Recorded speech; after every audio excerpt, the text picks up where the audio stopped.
بسم الله والصلاة والسلام على رسول الله. اللهم صل وسلم وبارك على سيدنا محمد سيد الخلق المرسلين. السلام عليكم ورحمة الله وبركاته. إخوتي وأحبتي في الله، رب اشرح لي صدري ويسر لي أمري واحلل عقدة من لساني يفقه قولي.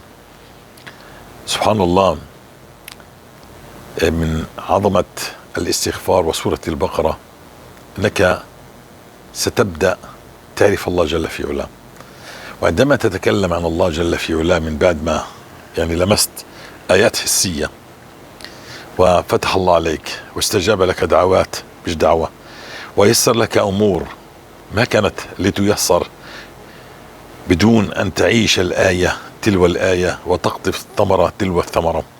الكلام يخرج من القلب، الكلام يخرج بكل ثقة عن الله. نعم، إن الله يعطي، إن الله يفرج. في معنا قصص إن شاء الله بدنا نقرأها ونقص على ما سمعكم إن شاء الله، علما إننا هناك الأخ خالد دياب قد أخذ على عاتقه أن يهب لبلغوا عني ولو آية قناته التي فيها 100,000 متابع، فقام بمسح كل محتواها ويريد أن يقص قصص المستغفرين، يريد أن يروي قصص المستغفرين بألسنتهم على قناته، على القناة التي وهبها لبلغوا عني ولو آية. عسى الله أن يرفع الغمة عن الأمة وأن تكون عمل خالص لوجه الله، وأسأل الله أن باقي القنوات تحذو حذوه. والله يا جماعة، الأمة أكبر بكثير من بضع دراهم على اليوتيوب، والله سيغنيكم. رزقكم قد كتبه الله في بطون أمهاتكم، ذنوبكم هي التي منعته، والرزق وافي وكثير وفيه الرضا، لكن عطلته ذنوبنا. نعم، عطله أن عبادتنا التي نعبد الله على هوانا ولا نعبد الله كما يريد. بدنا نقص القصص ونسمع قصص المستغفرين. عندما تجد شيء في العبادة، لحظة شوي،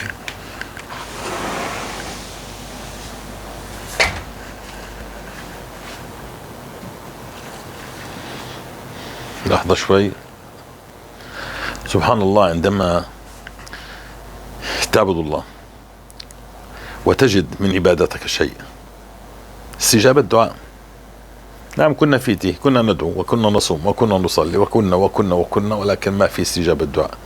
لكن عندما تصل إلى النقطة التي تستطيع في كل أريحية أن تتكلم عن الاستغفار وماذا وجدت من الاستغفار، وتتكلم عن سورة البقرة وماذا غيرت سورة البقرة في حياتك، وتتكلم عن كل عبادة وكل حديث لرسول الله بكل ثقة، لأنك وجدت وعندك خارطة الطريق لهذه الآيات. بلغوا عني ولو آية، فعشتها بأيامها ولياليها، فتخرج للناس وتتكلم بكل أريحية. نعم، بكل أريحية. عندما ينتكس أو يصيب بعض الإخوة الإحباط بالاستغفار ثم يحصل فتور، ما العمل؟ ماذا أعمل بالفتور؟ ماذا أعمل عندما تصيبني انتكاسة؟ قد بينت كثير إخوتي الكرام، هناك عمل سميته المقايضة. ديروا بالكم من الذنوب، فهي سبب الانتكاسات. وهناك كمان امتحان، الله يمتحن. شوف، هل أنت لازلت مصدق؟ نعم، لكن ضلك استغفر حتى لو لم تستشعر ولا شيء. ابقى مستغفر، استغفر الله. تخيل إن عندك جبال من الذنوب عليك أن تزيلها، فأنت تتعمل وتستغفر وتطرق باب الله، تطرق. سيفتح الله جل في علاه هذا الباب، والله سيفتح، لأنه وعد الله المستغفر. أنت مستغفر، اسمك لزمت الاستغفار، فأنت مستغفر، سيفتح لك الله الباب، لأنه خلف هذا الباب في وعود. نعم، عدا عن معرفة الله والقرب من الله، هناك وعد للمستغفر أن يرزقه الله من حيث لا يحتسب، أن يقضي عنه دينه، أن ييسر أموره التي تعطلت، أن يفتح له كل باب أغلق في وجهه بسبب هذه الذنوب. نعم، أن يحرك له السحاب، أن يرزقه بالولد وبالمال وبالحياة وبالصحة، وأن يحفظه وأن لا يعذبه. هذه وعود. نعم، هذا هو جمال انك انت عندما تعيش هذه الوعود وتتحقق لك الوعود، فتخرج للناس تتكلم بكل اريحية، بكل ثقة، تقسم بالله انك اذا لزمت الاستغفار بالليل والنهار مكثر، ولا تلتفت لا يمنة ولا يسرى، فقد تتوب من ذنوبك وتجعل صلاتك في وقتها وتعبد الله كما يريد الله وتلزم الاستغفار، سيتغير حالك، سيقضي الله عنك دينك. لا تستعجل أخي الكريم، والله لو بقيت على حالك مليون سنة لا يتغير إلا يزداد سوء، لكن مع الاستغفار صبر جميل، صبر جميل. يعني اصبر شوي كمان شوي. طبعا لما بصير انتكاسات سمينا المقايضة. شو هي المقايضة؟ أن تسأل الله بعمل صالح، تعمل عمل صالح، عندك قطط اطعمهم، لكن لا تستعجل بأنه أنت يعني يستجيب الله لك مباشرة. يوما ما عندما فتحت هذه القناة أصابني فتور، مش عارف أطلع درس صراحة، وكان سبحان الله كان الهجوم علي من هذول الثبت ولم يثبت من كل مكان، لم يثبت لم يثبت لم يثبت لم يثبت، فبصير هيك نوع من الفتور. فقايضت الله. نعم، يعني عملت، كنت ماشي بالشارع بالسيارة، وهناك كان محتاج، تذكرت أنا بدي مقايضة. يعني أنا شو المقايضة؟ إني أعمل عمل صالح ثم أسأل الله يا رب إن كنت تعلم أن هذا العمل خالص لوجهك الكريم فأعطيني مسألتي، بدي همي بالعبادة. فكان هناك محتاج وأنا ماشي بالسيارة، فمددت يدي إلى جيبي وأعطيته. فأكملت عند بيت أهلي، على بيت أهلي زيارة خصوصي، أنا بروح كل يوم، لكن هذه الزيارة خصوصي عشان من باب المقايضة. يعني يا ربي، يعني أنا ذاهب إلى بيت أهلي. تخيل أنت كل يوم بتروح، لكن الآن أنا وقفت على رجلي وأنا متوجه إلى بيت أهلي. ليش؟ أنا يا ربي يعني أنا ذاهب إلى بيت أهلي خالصا لوجهك الكريم، بدي أصل رحمي، فأسأل الله يا ربي إن كنت تعلم إن هذا العمل خالص لوجهك الكريم فأزل عني هذا الفتور أو أعطيني مسألتي. ثم زرت في ذاك اليوم أختي المتوفاة في قبرها. نعم، زرتها، قرأت لها الفاتحة. فهذه 3 محطات في نفس اليوم عملتها من باب المقايضة. وعدت إلى مكان وين بعمل دروس. والله يعني وفتح الله علي فتحا سبحان الله. أنا هذه المقايضة يعني عشت معها كثير جدا جدا، والحمد لله رب العالمين، والمتابعين يعرفوا هذه المقايضة وعاشوا وقطفوا. فالجمال بالمقايضة أنك تعرف الله وتعرف هل أنا أعرف الله، لكن مش تروح أنت مسيء الأدب وبعدك في أول المشوار تقول الله غضبان علي. لا، الله مش غضبان على من تاب، لكن المشوار طويل. يعني أنا رأيي على الحج، من هون الحج لربما 4000 كيلومتر، مشيت 1000 كيلومتر، يعني خلاص الله غضبان علي، ما وصلتش، ما وصلتش. لا، ما أنا متجاه الصحيح، أنت عمال تستغفر وأنت عمال تتوب، طال الأمر مش مهم والمشوار طويل. أنا وأنت نختلف أخي الكريم، لربما أنا كنت أفوت أأخر صلاة وأنت كنت تسب الناس وتشتمها، وفلان كان يأكل الحقوق. كل واحد يختلف، كل واحد عقابه وثمن استغفاره عند الله يختلف، الله اللي بيزين. فإذا أنا كنت مثلا أخر صلاة بيني وبين الله، ما ظلمت الناس، مش معناها أنك تأخر الصلاة لا، بالمعنى يعني. فلا تزين إنه أبو أحمد مثلا قعد 6 أشهر وأنا صلي 7 أشهر. لماذا؟ يا أخي بلكي أنا كنت ذنوبي بيني وبين الله، وأنت ذنوبك بينك وبين العباد. خربت بيوت الناس كلها، طلقت 3 أخوات من بعضهم يعني بكلامك عن، بهت الناس وظلمتهم بكلامك. خلينا نسمع القصص ونقرأها ونقايض الله ونعمل عمل صالح. روح اعمل عمل صالح أو تصدق صدقة، ثم قل يا رب إن كنت تعلم أن هذا العمل خالص لوجهك الكريم، يا ربي أنا فترة عزيمتي. ثم يعني دائما ندعو اللهم جدد الإيمان في قلبي، فإن الإيمان يبلى كما يبلى الثوب. فأسأل الله أن يجدد الإيمان في قلوبكم وأن يعطيكم الهمة والزموا الاستغفار، وإن شاء الله خير، إن شاء الله خير. سارعوا في الخيرات سيغير الله أحوالكم. نعم، يعني سبحان الله الذي يجد من عبادته الشيء فيتغير كلامه. صراحة قبل كم من يوم سمعت الأخ أحمد الغامدي كلام عن الله جل في علاه كلام يخرج من القلب، كلام من عرف الله، كلام من وجد من عبادته شيء. أخ أحمد المغامدي طبعا والإخوة كلهم يتكلموا بحرقة لأنهم وجدوا. نعم الإخوة يتكلموا بحرقة، لا يتكلموا عن موضوع جديد اكتشفوه، لا هم عاشوا وقطفوا ثمارهم مرة تلو الأخرى تلو الأخرى، فبدأوا عندهم حقيقة. لابد أن تكون لك حقيقة في إيمانك. ما بينفع إني أنا فقط بصلي بصلي بصلي بصلي والله وعد المصلين بشيء ولم أجده. ما بينفع إني أنا أعمل وأسارع وأعمل كل الخيرات هذه ولا أجد من عبادتي شيء. ما بينفع، في غلط أنا هنا. الله وعد يا جماعة، في وعود.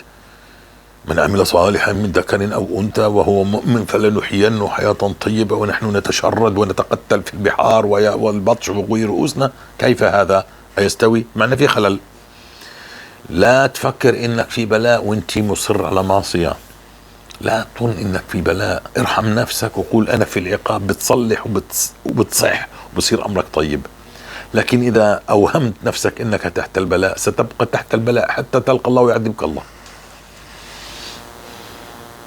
نعم نقرأ قصة هذا الأخ. السلام عليكم، أخوك عمار المخيلفي من اليمن، وأعيش في السعودية. أولا والله إني أحبك في الله، لأنه بفضل الله تعالى أنه دلني على قناتك وصارت لي خارطة طريق يومية من الاستغفار وسورة البقرة. في بداياتي من حوالي نصف شهر كنت أستمع إليك وكنت أعلق أن فيديوهاتك طويلة، وبحكم انشغالي كنت أحس أني لا أستطيع أن أسمع لفيديوهاتك أكثر من 10 دقائق. لكن بفضل الله ثم المداومة على سورة البقرة صار عندي بركة في الوقت، وصرت أسمع فيديوهاتك وأحس إنها غير طويلة بل قصيرة.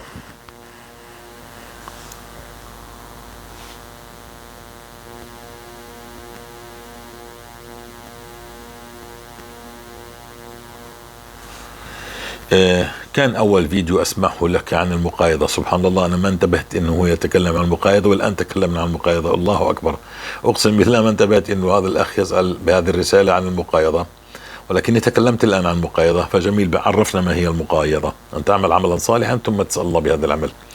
طيب، كان أول فيديو أسمعه لك عن المقايضة، ولم أعرف عن هذا الموضوع من قبل أو سمعت عنه، على الرغم من دراستي للشريعة الإسلامية لمدة 3 سنوات متواصلة.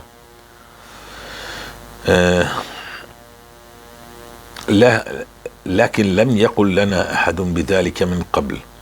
ثم قبل نومي قلت اللهم إن كان هذا الرجل على حق فيما يقول عن المقايضة فبين لي ذلك. ورأيتك في منامي تلك الليلة وأنت مبتسم وعلى وجهك نور.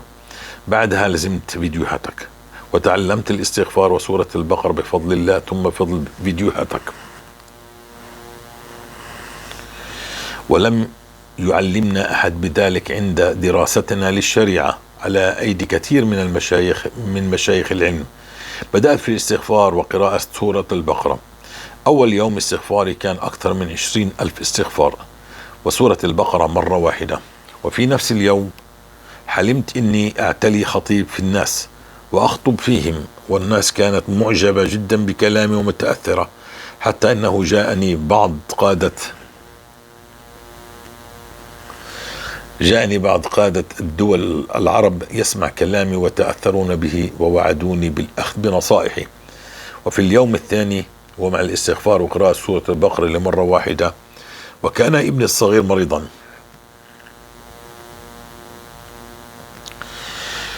فرقيته بدعاء بسيط بعد قراءة سورة البقرة والاستغفار وهو نائم. فلما استيقظ الصباح أخبرني إن أحدهم صب عليه الماء وهو نائم، والحقيقة إن أحدا لم يصب عليه الماء، وقام بإذن الله تعالى معافى من مرضه الذي نام وهو يشكو منه. واستمريت في الاستغفار وقراءة سورة البقرة. ثالث يوم حلمت إني في الحرم المكي أنا والأخ محمد حجازي، وقال لي لماذا لا تنشر الخير بين الناس وتذكر لهم وتذكر لهم ما لقيت من الاستغفار وقراءة سورة البقرة. وانتهى الحلم. واليوم الخامس وأنا نائم سمعت صوت في أذني يتلو قول الله تعالى: إن الذين يكتمون ما أنزلنا من البينات والهدى من بعد ما بيناه للناس في الكتاب أولئك يلعنهم الله ويلعنهم اللاعنون. صدق الله العظيم. ثم صحيت من النوم ولا زلت مستمر على قراءة سورة البقرة والاستغفار. وبعد 7 أيام من بداية الاستغفار وقراءة سورة البقرة نمت، وفي بداية النوم أصيب جسمي بقشعريرة غير معتادة عندي، ثم نمت وصحيت بعد نصف ساعة من بداية نومي على ألم في عيني اليسار وخروج دموع كثيرة منها، وكانت هذه الدموع حارة وكثيرة. الشيء الحار هو من الحسد، عين حاسدة، والشيء البارد هو من العين المعجبة. لحظة. دموع كثيرة منها، وكانت هذه الدموع حارة وكثيرة. بعدها بقليل حلمت بمطر غزير وانتهى الحلم، واستمريت في الاستغفار وسورة البقرة. وبعدها بأيام قليل رأيت نفسي وأقوم بإزالة أوساخ جافة من وجهي وأنفي والناس بدأت تجتمع حولي وتطلب مني حل بعض مشاكلهم، وبعضهم أعرفهم. وانتهى الحلم. نسأل الله الثبات والتوفيق وأن يريني كرامات المستغفرين وأصحاب سورة البقرة.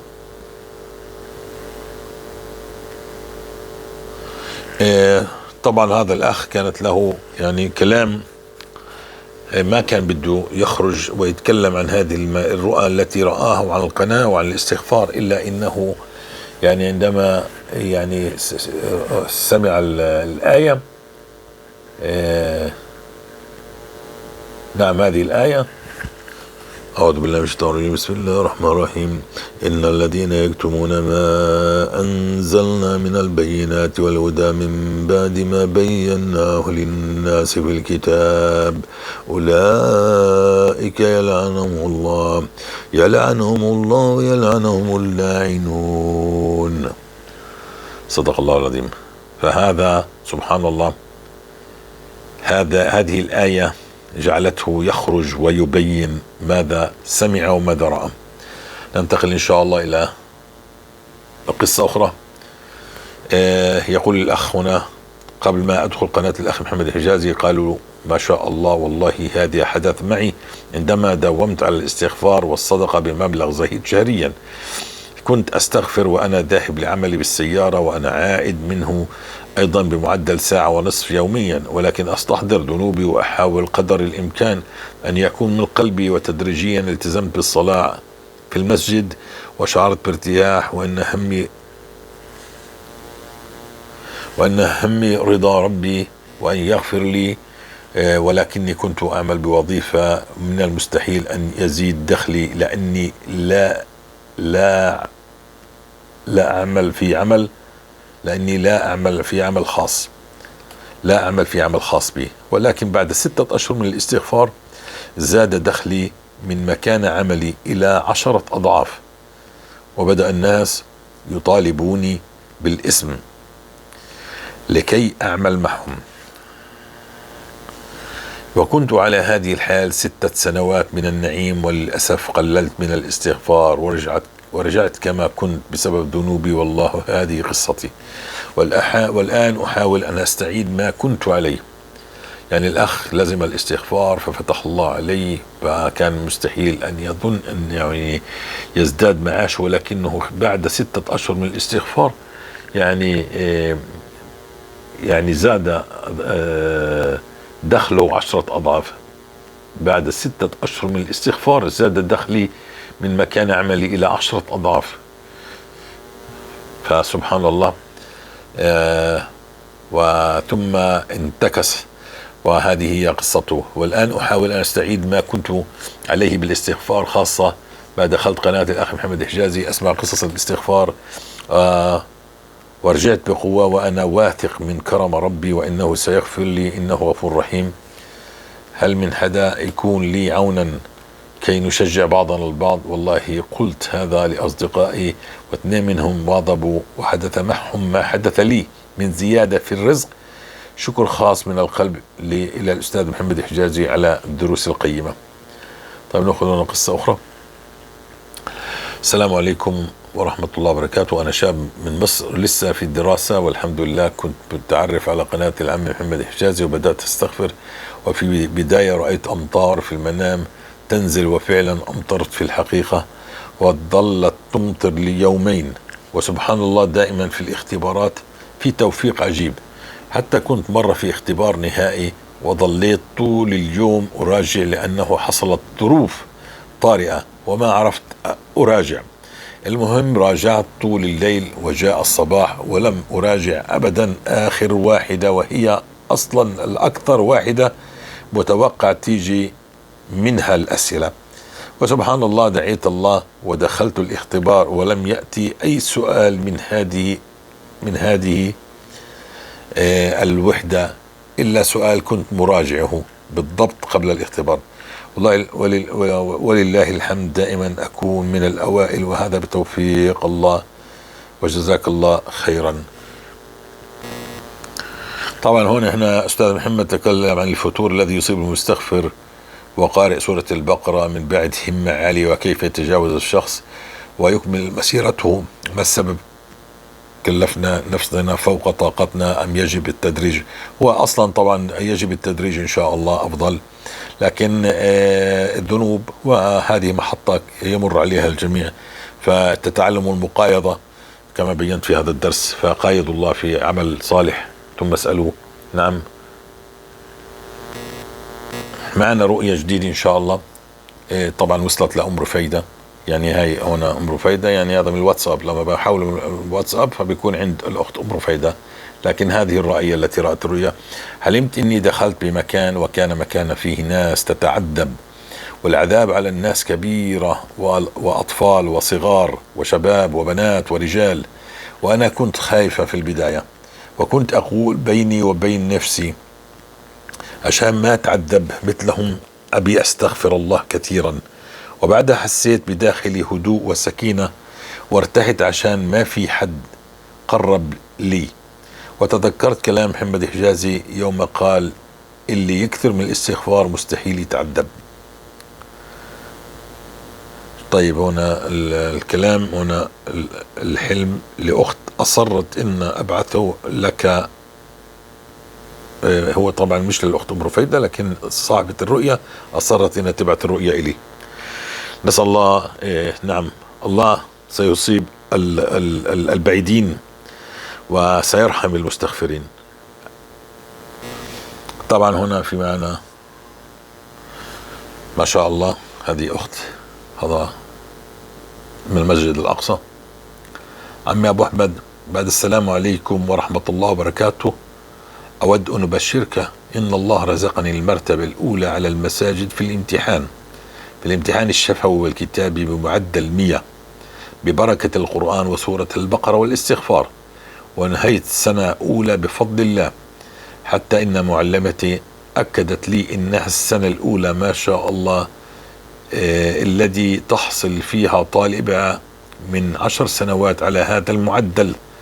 سابقا كان 99. أقسم بالله العظيم وجدت التثبيت، وعان الله على دراسة المنهج كاملا بدقة. بإذن الله تبقى لي 2 عام للإجازة والسند.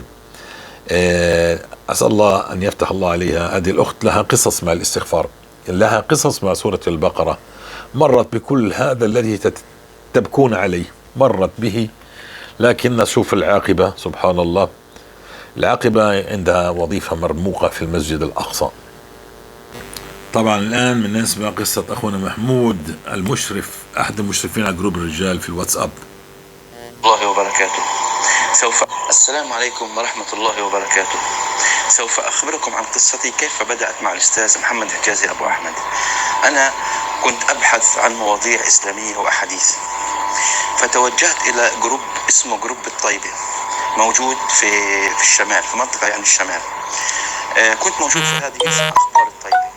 فيوم من الأيام أنا نزلت طلبت، قلت إذا حدا عنده جروب مواضيع دينية أحاديث إسلامية يا ريت تضمني إليه. فبعت لي أحد الإخوة رابط هذا الجروب، فدخلت على هذا الرابط، فشاهدت الأستاذ محمد حجازي يتحدث عن استغفار سورة البقرة.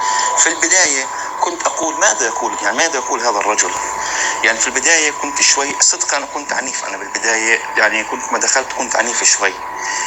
فأدبني في البداية الأستاذ محمد حجازي، أدبني تأديب الأمانة، خلاني أراجع نفسي، أقول طب بدي أستمع له وأخذ شوي أنا أفهم شو بحكي بدروسه.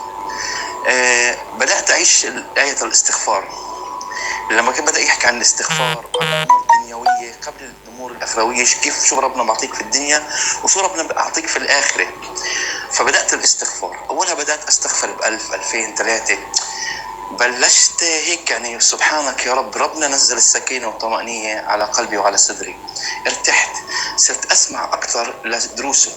كان في له دروس كثير عن قطف الأثمار، بعدين عن الاستغفار والزواج، كيف انه كثير نساء يعني تزوجت بسبب الاستغفار، كان بابهم ما ينضق، كان كل ما يندق الباب يعني يجي يشوف العريس ويشرد. بدأت تستغفر المرأة هاي ففتحت الأبواب وتزوجت. في من النساء كانوا يعني ما كان يصير معهم حمل، فقالت أحد الأخوات إنها بدأت تسمع درس محمد حجازي وبدأت تستغفر، ربنا أكرمها في الذرية، يعني ربنا أكرمها. نساء كانت واقفة على الطلاق، لما بدأت تستغفر انحلت كل أمورها. إن الرجال تقربوا إلى الآباء والأمهات، رجال يعني قطبوا أثمار في الشغل وفي الرزق. رجل كان يريد العمرة وكان دائما إلى الله عز وجل، فسمعت له اسمه بلال أتذكره حتى اليوم، قال إنه في يوم من الأيام كان يسوق الباص إلا وجاء يهدد بقول له إنه كتبت لك العمرة، فقال إنه كنت أستغفر فقطفت ثمرة العمرة. وكثير من القصص اللي كنت أسمعها اللي خلاني أركز أكثر وأكثر مع الأستاذ محمد حجازي موضوع إشهار المسابح. في يوم من الأيام في أخ من الأخوة كان يدهن في الطراشة، فأنا شاهدت هذا المنظر، وعشان أخرج مسبحة أنا اعتقدت إنه هذا الشخص عم بيعمل رياء، فقلت له يا أخي يعني لماذا هذا الرياء؟ فجاءني الرد السريع من الأستاذ محمد حجازي، أدبني وخلاني أعرف يعني قيمة نفسي وحجمي صدقا وصراحة. فنظرت يعني كل كلمة كان يحكيها كانت كل كلمة شعرت فيها الصدق. هذا اللي خلاني أتعلق بالأستاذ محمد حجازي، إنه كل كلمة كان يقولها كان صادق فيها، فتعلقت فيه أكثر وأكثر، صرت أحب أسمع دروسه أكثر وأكثر. تعلقت في الاستغفار أكثر، صرت أستغفر بدل 1000 و2000 صرت أستغفر 5 و6 و10 و20. بعدين بدأ يحكي عن سورة البقرة، قرص مهدئ، قلت بدي أجرب. بدأت أقرأ سورة البقرة. أول يوم شعرت في الضيق، أول يوم ضيق ونكد، وكنت شوية كده يعني في البيت أنا أفتعل المشكلة، ربنا الله أستغفر بصراحة. زوجتي هادئة جدا وملتزمة وتعلم أبنائي كتاب الله عز وجل، فأنا كنت شوي عنيف في البيت. هذا فقط أول يوم، أكون معكم صادق. ثاني يوم اختلفت كليا بقراءتها، هدتني، خلتني أروح يعني إنسان، يعني أنا كنت أبحث عن نفسي ووجدت نفسي بسورة البقرة، بدلتني من محمود إلى محمود آخر. شعرت في الهدوء، في المحبة، في المودة، صارت معاملتي مع الناس برا مختلفة جدا، صرت أحب أسمع، أحب أناقش، أحب يعني أحترم آراء الآخرين. هذا الهجوم بطل في هجوم، بطل في عنف. صرت سورة البقرة أدبتني بمعنى الكلمة. بدأت أقرأ، صرت بدي أتمعن في الآيات، صرت أوقف عند كل آية، بدي أفهم يعني شو الله يريد أن يغفر لنا في كل آية. في آيات كتير توقفت عندها وكنت أحب يعني الأمانة أسمعها وأفهمها. بعديها بلشت أقطف الأثمار، اول ثمره قطفتها هي ثمره انه كان في عندي مبلغ مالي في البيت، وجدت ان هذا المبلغ زاد الرقم، مع اني كنت انا وزوجتي عارفين الرقم الموجود، ولكن شعرت في الزياده، فاتصلت بالاستاذ محمد حجازي، قلت استاذ محمد حصل معي هيك، قال لي ان شاء الله انها ثمره بسبب قطف يعني بسبب استغفارك.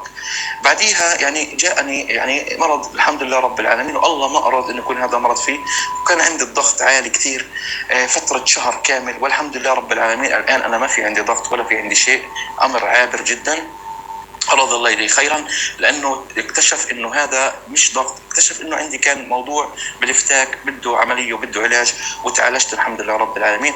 بعدين حصل معي اللي هو طبعا وجع في الظهر، تبين أنه عندي حصوة في الكلى، كنت أعتقد أنه خلص أنا ظهري، بعدين رجلي الأنسجة، الحمد لله كنت لازم أقعد 4 أشهر، ولكن أراد يعني ثالث يوم أنزل على العمل، والكل تفاجأ من هذا الموضوع، حتى الأطباء تفاجأوا من هذا الموضوع، لأنه خلص تبقى في تمزق، ولكن اختفى التمزق ولا بين في أي شيء الحمد لله. وحتى اليوم أنا في عملي لم يحصل لي أي شيء. قطفت أثمار كثير الحمد لله، قطفت أثمار العمل، محبة الناس، قطفت الترقية، قطفت المعاش، يعني معاش يكفيني ويكفي عائلتي ويفيض منه الحمد لله. قطفت أهم شيء إنك تتصدق، إنه تعلمت إنك يعني تصدق لما يكونش في معك. شوف كيف عطاء رب العالمين، لما يكون انت تحسن الظن في رب العالمين، كيف ربنا بعطيك، بزيدك من المال، بزيدك من كل نعيمه، بعطيك المتاع الحسن. الحمد لله رب العالمين. يعني انا حتى اليوم اقطف، لو ما قطفت مال كفي اقطف محبه الناس، اقطف ابنائي. عندي 2 ادم وادهم من حفظه القران الحمد لله رب العالمين، طبعا هم يحفظون اجزاء من القران وليس القران كامله، يحفظون اجزاء من القران الحمد لله رب العالمين. في يوم من الايام ابني ادم بقول لي يابا انا بتابع استاذ محمد، وكان يعمل ابني فيديوهات للاستاذ محمد ينزلها على المسابح، فبقول لي نفسي احكي معه.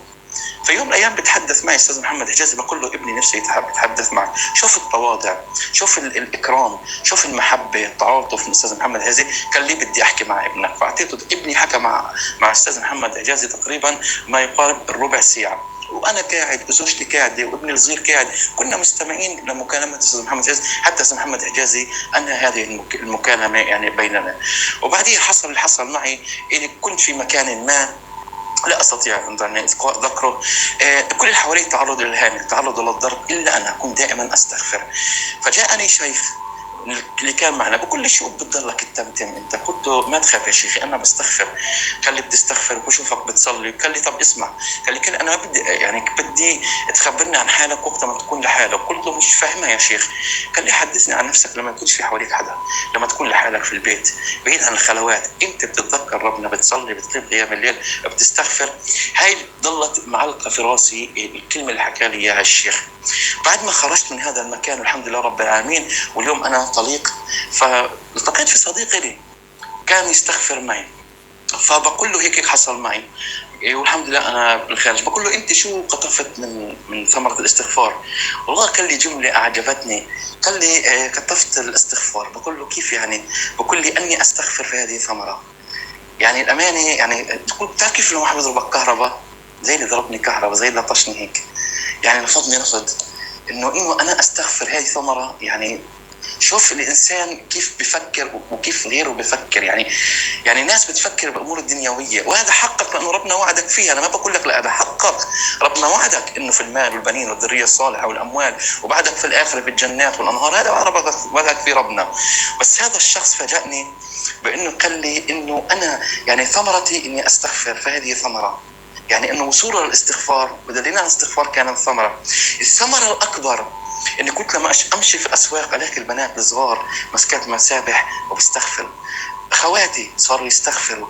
يعني هذه كانت قمه النعمه. امي والدتي صارت تشتري مسابح الكترونيه وتستغفر وتحط بشنطتها وتوزع كمان.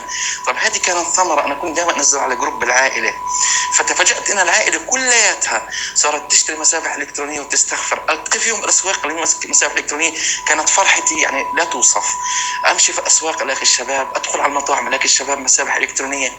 يعني اتفاجأ بيوم من الايام بدخل على الدكتور بدي اتعالج، بلاقي الدكتور قاعد بسمع للاستاذ محمد حجازي. بقول له انت بتسمع درس قاعد على سوره البقره؟ انا سامع. بقول له بتسمع مين؟ قال بسمع الدكتور محمد حجازي. انا حضنته وانبسطت، فرحت انه دكتور متعلم عم بسمع للدكتور الاستاذ محمد حجازي، وانا انسان لا استحي غير متعلم. صرت الاول اعدادي لاسباب ظروف ما خرجت من اساعد والدي، والحمد لله بعدها ربنا فتح علينا. ففرحت، يعني فرحت انه انسان متعلم وصل لمرحله العلم دكتور وعم بسمع الاستاذ محمد حجازي، معناته انا بخير. هذه يعني اللي بقدر هلا اشرح لكم اياه يعني ببساطه جدا جدا جدا. الحمد لله اليوم انا بحمد الله ان انا موجود بيناتكم في هذا الجروب، وبحمد الله انه الاستاذ محمد ادبني ووقفني على الخط المستقيم. طبعا هذا بفضل الله. الله اراد لي الخير، الله اراد لي الخير فجاءني الى هذا الجروب. الله اراد اني اكون في البدايه هكذا حتى اتعلم، والحمد لله رب العالمين اليوم حتى اليوم انا اتعلم بينكم. السلام عليكم ورحمه الله وبركاته. هذه قصتي ببساطه مع الاستاذ محمد حجازي وجروب بلغوا عني ولا آية، آية الاستغفار وسورة البقرة، والحمد لله رب العالمين على نعمة الإسلام. نعم، الأخ محمود يوما ما اعترض على المسبحة.